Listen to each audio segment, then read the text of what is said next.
প্রধান উপদেষ্টাকে বলছি, এই শহীদরা না থাকলে প্রফেসর মোহাম্মদ ইউনূস আপনি আজকে জেলে থাকতেন। 6 তলার বিল্ডিং, লিফট ছাড়া, বিদ্যুৎ ছাড়া বিল্ডিং এর 6 তলায় হাসিনা আপনাকে উঠবস করাইতো। সেই দিনের কথা ভুলে যাবেন না। আপনার মামলাগুলো আজকে আদালত দিয়ে নাই করে দিয়েছেন। এই নাই করার রাজনীতি হইতো না, আপনার মামলা চলতো। যাদের রক্তের কারণে আজকে আপনি বেকসুর খালাস, যাদের রক্তের কারণে আপনি প্রধান উপদেষ্টা হয়েছেন, তাদের রক্তের বদলা যদি না নেন, আপনাকে আগামী দিনের মানুষ ক্ষমা করবে না। বাঙালির চরিত্র বুঝতে হবে। তারা প্যারিস থেকে এসে এনে নায়ক যেভাবে বানাইতে পারে, তারা মির্জাফরের মতো খলনায়ক বানাইতে পারে। আওয়ামী লীগ প্রশ্ন, গণহত্যার প্রশ্ন, জাতীয় পার্টি এবং 14 দলীয় দিল্লির গোলামদের ভবিষ্যৎ কি হবে সেইটা সিদ্ধান্ত নিতে হবে, এবং সেই সিদ্ধান্তের উপরে ভিত্তি করে আওয়ামী লীগের ভবিষ্যৎ নির্ণীত হবে। এই প্রস্তাব দেবার 7 মাস 8 মাস পেরিয়ে গেলে পরে আমরা দেখতে পাচ্ছি জুলাই গণহত্যা নিয়ে কোনো উচ্চবাচ্য করবার আয়োজন দেখতে পাচ্ছি না। জুলাইয়ের গণকবর যেটা আমরা আগস্ট সেপ্টেম্বরে ভিজিট করেছি, সেইখানে উপদেষ্টাদের যাবার কোনো মদত দেখতে পাচ্ছি না।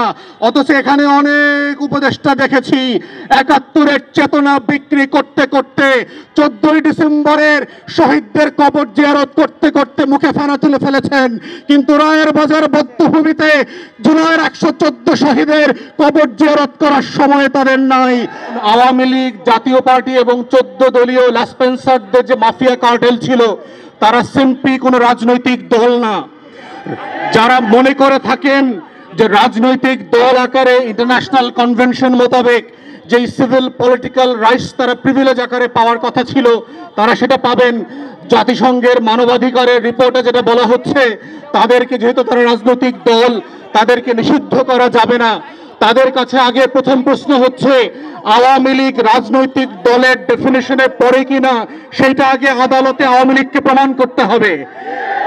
যদি জনতার আদালতে, বাংলাদেশের গণঅভ্যুত্থান পরবর্তী বাংলাদেশ 2-এর আদালতে এবং বিচারিক আদালতে আওয়ামী লীগ প্রমাণ করতে পারে যে তারা রাজনৈতিক দলের সংজ্ঞা, সকল সংজ্ঞা পূরণ করেন, অনলি দেন তাদের রাজনীতি থাকার প্রশ্ন দ্বিতীয় প্রশ্ন আকারে আসবে। কিন্তু আমাদের কাছে গণঅভ্যুত্থানের যেই রিপোর্ট মানবাধিকারের দপ্তর থেকে এসছে, জাতিসংঘের কাছ থেকে, এটা খুব প্রচ্ছন্নভাবে পরিষ্কার। 45-এ যেই যুক্তিতে এবং যেই কারণে জার্মানিতে নাৎসিদেরকে নিষিদ্ধ করা হয়েছিল, ফ্যাসিস্টদেরকে ইতালিতে নিষিদ্ধ করা হয়েছিল, ফ্রাঙ্কোর দলকে নিষিদ্ধ করা হয়েছিল, দক্ষিণ আমেরিকার প্রত্যেকটা গণঅভ্যুত্থানের বিপক্ষের শক্তিকে নিষিদ্ধ করা হয়েছিল। কঙ্গো এবং বুরুন্ডিতে সেই লাল কলমার্কসের খ্রিস্টান মিলিশিয়াদেরকে নিষিদ্ধ করা হয়েছিল।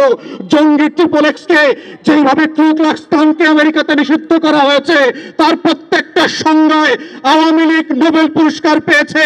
এবং ঠিক একই কারণে আওয়ামী লীগ নামক কোন এন্টিটির রাজনৈতিক দল আকারে কোন সুবিধা পাবার কোন সুযোগ 24-এর গণঅভ্যুত্থানের পরে স্বাধীন বাংলাদেশে আর থাকতে পারে না। অতএব 1400 শহীদের রক্ত দিয়ে দেয়ালে দেয়ালে আওয়ামী লীগের ভবিষ্যৎ লেখা হয়ে গেছে। ওই ভবিষ্যৎ কোনো কালো কালি দিয়ে মুছে দিয়ে আবার নতুন করে লেখবার প্রয়োজন হবে না। তাই প্রশ্ন হচ্ছে আওয়ামী লীগ প্রশ্ন আমরা কিভাবে ডিল করব, এটাই হচ্ছে সম্মিলিত সিদ্ধান্তের জায়গা। এবং প্রধান উপদেষ্টার সাথে আমরা যখন দেখা করেছি, বারবার বলেছি 4টা গণ তদন্ত কমিশন গঠন করবার জন্য। তার ভিতরে আজকের ইনকিলাব মঞ্চ যাদের কথা বলছে, যাদের দাবি নিয়ে আজকে হাজির হয়েছে, তাদের প্রত্যেকের ব্যাপারে আমরা বলেছি শাপলার গণহত্যার জন্য গণতদন্ত কমিশন করতে হবে, পিলখানার গণহত্যার জন্য গণতদন্ত কমিশন করতে হবে। কিন্তু আমরা দুঃখজনকভাবে দেখলাম পিলখানার থেকে দায়িত্ব এড়িয়ে একটা প্রজ্ঞাপন দিয়ে যে কমিশন দেওয়া হয়েছে, তার ক্ষমতা খর্ব করা হয়েছে। সে মামলার প্রশ্ন আলোচনা করতে পারবে না, কোনো ফাইল রিকল করতে পারবে না, সাক্ষীদেরকে তদন্ত করতে পারবে না। ঠিক এইভাবে একই চক্রান্ত করে একটা আইওয়াশের কমিশন দিয়ে বাংলাদেশে আবার নতুন ষড়যন্ত্র হচ্ছে। যারা 2009 সালে আমার স্বাধীনতা সার্বভৌমত্বের 2টা ফোর্সকে এট এ টাইম ধ্বংস করে দিয়েছে, তাদেরকে বিচারিক আদালতের মাধ্যমে, কমিশনের মাধ্যমে বাঁচিয়ে দেবার নতুন ব্লু কলার ক্রাইমের শুরু হয়েছে। হয়েছে। এই কমিশনকে দায়িত্ব খর্ব করে যেটা করা হয়েছে সেটাকে আমরা প্রত্যাখ্যান করছি এবং আমরা বলছি নতুন করে প্রজ্ঞাপন দিয়ে তার টার্মস অফ রেফারেন্সকে রিভাইজ করতে হবে এবং গণতদন্ত কমিশনের ফর্মে নিয়ে আসতে হবে।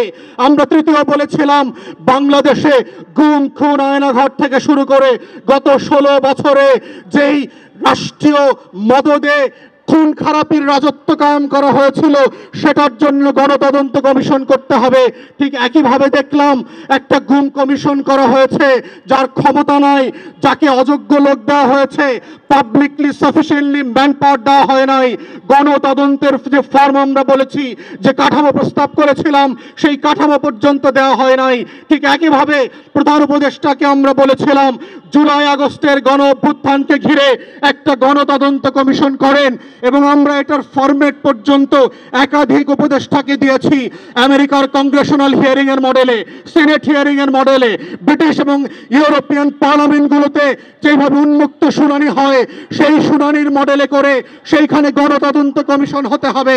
আজকের ইনকিলাব মঞ্চে এসে যেইভাবে শহীদরা তাদের বক্তব্যের কথা বলছে, সেই উন্মুক্ত শুনানিতে যেটা বিটিভি লাইভ সম্প্রচার করবে সেখানে শহীদ পরিবার এসে তার গল্পের কথা বলবে, তার কষ্টের কথা বলবে, তার আকাঙ্ক্ষার কথা বলবে।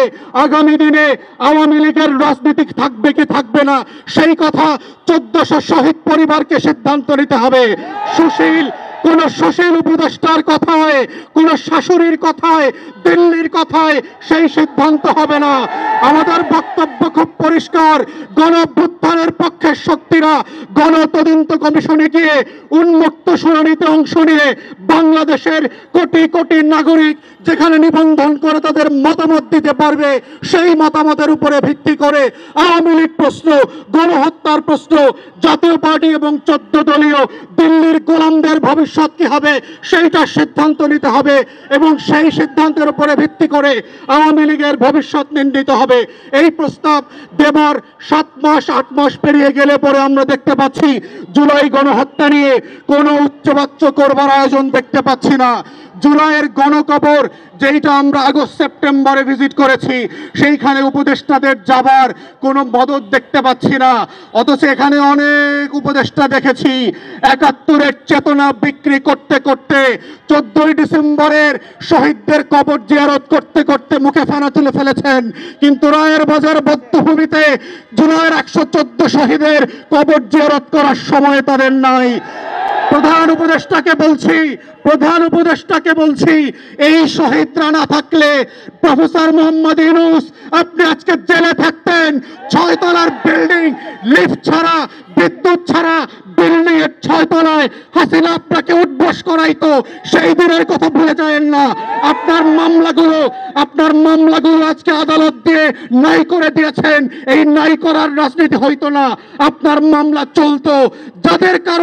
যাদের রক্তের কারণে আজকে আপনি বেকসুর খালাস, যাদের রক্তের কারণে আপনি প্রধান উপদেষ্টা হয়েছেন, তাদের রক্তের বদলা যদি না নেন আপনাকে আগামী দিনের মানুষ ক্ষমা করবে না। বাঙালির চরিত্র বুঝতে হবে। তারা প্যারিস থেকে এসে এনে নায়ক যেভাবে বানাইতে পারে, তারা মীর জাফরের মতো খলনায়ক বানাইতে পারে। এই রক্ত দেওয়া শহীদ পরিবারের এই ইতিহাস ভুলে যাবেন না। তাই আমাদের বক্তব্য হচ্ছে গণতদন্ত কমিশনের মধ্য দিয়ে আওয়ামী লীগ প্রশ্ন রিজলভ করেন।